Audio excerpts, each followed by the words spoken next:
শুরুতে জানিয়ে দেব ইসরায়েলের বিরুদ্ধে প্রতিরোধ চালিয়ে যাওয়ার হুঁশিয়ারি হামাস প্রধানের। জানিয়ে দেব কৌশলগত পারমাণবিক অস্ত্র মোতায়েন বাড়ানোর কথা ভাবছে যুক্তরাষ্ট্র। এদিকে জিম্মিদের উদ্ধারে চতুর্মুখী হামলা, 210 ফিলিস্তিনি নিহত। জানিয়ে দেব টানা তৃতীয় মেয়াদে প্রধানমন্ত্রী হিসেবে মোদির শপথ গ্রহণ আজ রবিবার। সর্বশেষ জানিয়ে দেব ইসরায়েলকে কালো তালিকাভুক্ত করেছে জাতিসংঘ। ইসরায়েলের বিরুদ্ধে প্রতিরোধ চালিয়ে যাওয়ার ঘোষণা হামাস প্রধানের। ইসরায়েল তাদের ইচ্ছা হামাসের উপর চাপিয়ে দিতে পারবে না এবং ফিলিস্তিনিদের নিরাপত্তা নিশ্চিত হচ্ছে না এমন কোনো চুক্তিও মানা হবে না বলে ঘোষণা দিয়েছে হামাসের পলিট ব্যুরোর প্রধান ইসমাইল হানিয়া। শনিবার 8 জুন গাজার মধ্যাঞ্চলে নুসাইরাত শরণার্থী ক্যাম্পে গণহত্যা চালায় দখলদার ইসরায়েল। তাদের হামলায় সেখানে একই দিনে 210 জনের মৃত্যু হয়েছে। মূলত 4 জিম্মিকে ছাড়িয়ে নিতে নুসাইরাতে তারা ব্যাপক হামলা চালায়। এমন বর্বরোচিত হামলার পরপরই দখলদার ইসরায়েলের বিরুদ্ধে প্রতিরোধ চালিয়ে যাওয়ার ঘোষণা দেয় ইসমাইল হানিয়া। এ ব্যাপারে এক বিবৃতিতে তিনি বলেছেন, আমাদের সাধারণ মানুষ আত্মসমর্পণ করবে না এবং এই অপরাধী শত্রুদের বিরুদ্ধে আমাদের প্রতিরোধ অব্যাহত থাকবে।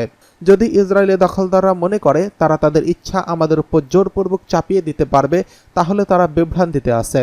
দখলদার ইসরায়েলের ব্যাপক হামলা চালিয়ে 4 জিম্মিকে ছাড়িয়ে নিতে পারলেও এটি ইসরায়েলের জন্য একটি পরাজয় হিসেবে অভিহিত করেছেন হামাসের জ্যেষ্ঠ নেতা সামি আবুর জোহরি।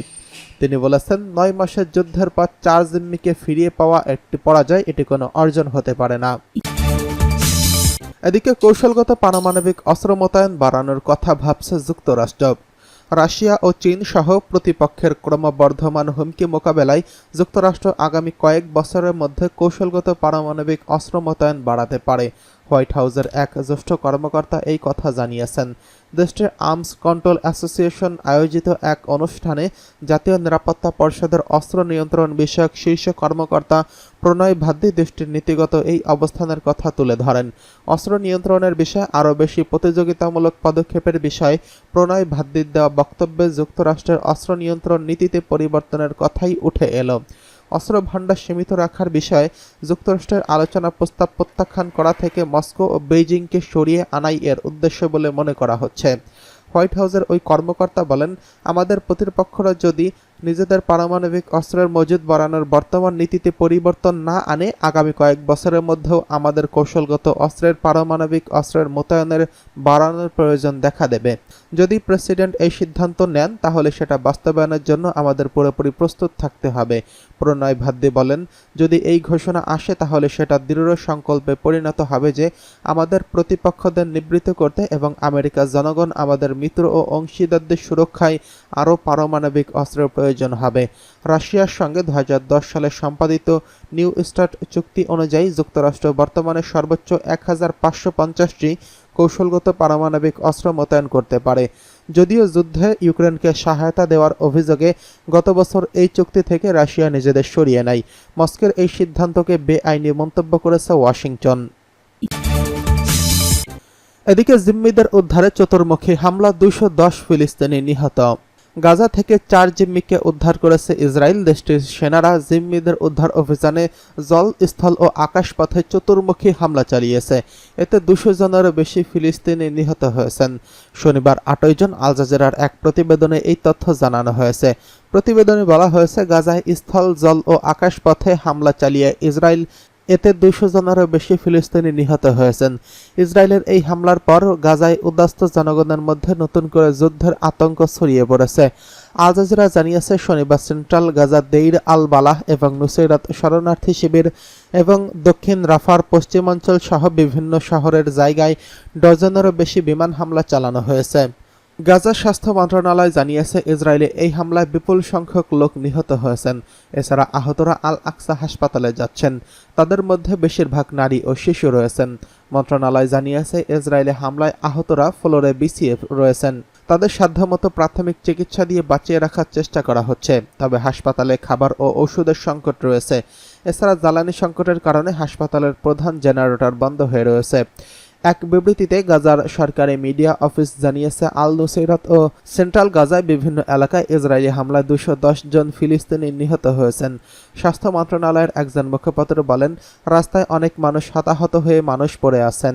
এর আগে ইসরায়েলি প্রতিরক্ষা বাহিনী আইডিএফ জানায় ফিলিস্তিনের অবরুদ্ধ গাজা উপত্যকা থেকে 4 জিম্মিকে জীবিত উদ্ধার করা হয়েছে। উদ্ধার হওয়া ওই ব্যক্তিদের মধ্যে গত 7 অক্টোবরের একটি গানের অনুষ্ঠান থেকে হামাস যোদ্ধারা গাজায় ধরে নিয়ে গিয়েছিল। তারা হলেন নোয়া আরগানি, আন্দ্রে কোজলভ, শলমি ঝিব, আলমগ মেরজান। এর মধ্যে নোয়া আরগামনির জন্মস্থান চীনে। এছাড়া আন্দ্রে কোজলভ রাশিয়া থেকে ইসরায়েলে এসেছিলেন। ইসরায়েল জানিয়েছে দিনের বেলা চালানো এই জটিল অপারেশনের মাধ্যমে ওই জিম্মিদের উদ্ধার করা হয়েছে। ইসরায়েলের নিরাপত্তা বাহিনী ও পুলিশ এই অভিযান চালিয়েছে। গাজার নুসেইরাত এলাকায় 2টি আলাদা জায়গা থেকে তাদের উদ্ধার করা হয়েছে। এদিকে টানা 3য় মেয়াদে প্রধানমন্ত্রী হিসেবে মোদির শপথ গ্রহণ আজ রবিবার। টানা 3য় মেয়াদে ভারতের প্রধানমন্ত্রী হিসেবে শপথ নিতে যাচ্ছেন নরেন্দ্র মোদি। আজ রোববার 9 জুন সন্ধ্যায় নয়াদিল্লির রাষ্ট্রপতি ভবনে আয়োজিত এক অনুষ্ঠানে তিনি শপথ গ্রহণ করবেন। অনুষ্ঠানে যোগ দিতে প্রধানমন্ত্রী শেখ হাসিনা সহ বেশ কয়েকজন বিদেশি সরকার প্রধান ইতিমধ্যেই দিল্লিতে পৌঁছেছেন। এদিকে শপথ গ্রহণ অনুষ্ঠানে সর্বোচ্চ নিরাপত্তা নিশ্চিত করতে এরই মধ্যে দেশটির রাজধানী দিল্লিতে জারি করা হয়েছে সর্বোচ্চ সতর্কতা। এদিন মোদির সঙ্গে শপথ নেবেন 30 জন মন্ত্রীও। রোববার এক প্রতিবেদনে এই তথ্য জানিয়েছে ভারতীয় সংবাদ মাধ্যম এনডিটিভি।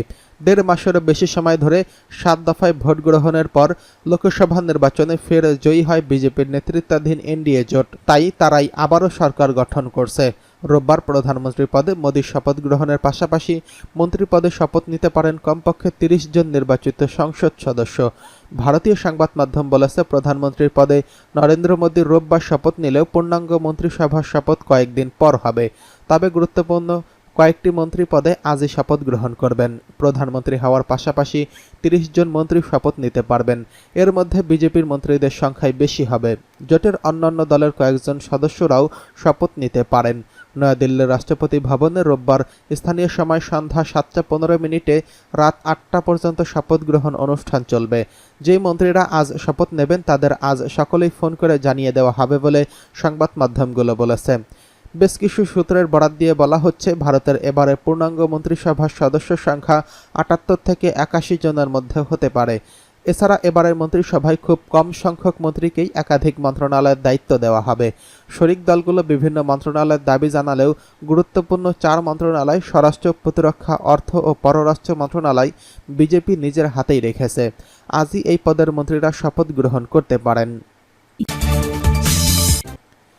এদিকে ইসরায়েলকে কালো তালিকাভুক্ত করল জাতিসংঘ। ফিলিস্তিনের অবরুদ্ধ গাজা উপত্যকায় নিরপরাধ মানুষের ওপর হামলা চালিয়ে আসছে ইসরায়েল। দেশটির সেনাবাহিনীর এই হামলায় হাজার হাজার নারী ও শিশু আহত এবং নিহত হয়েছেন। গাজায় এমন অপরাধের জন্য ইসরায়েলের সেনাবাহিনীকে কালো তালিকাভুক্ত করেছে জাতিসংঘ।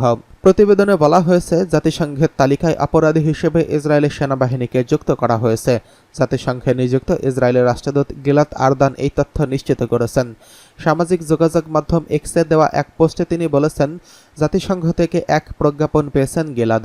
এতে বিষয়টি জানানো হয়েছে। জাতিসংঘের এমন সিদ্ধান্ত অত্যন্ত লজ্জাজনক উল্লেখ করে তিনি এতে গভীর ক্ষোভ প্রকাশ করেছেন। ইসরায়েলের পররাষ্ট্রমন্ত্রী কাটোস বলেছেন, জাতিসংঘের এমন পদক্ষেপের কারণে ইসরায়েলের সঙ্গে তাদের সম্পর্কের নেতিবাচক প্রভাব পড়বে। এই জন্য জাতিসংঘকে পরিণাম ভোগ করতে হবে বলে হুঁশিয়ারি দেন তিনি।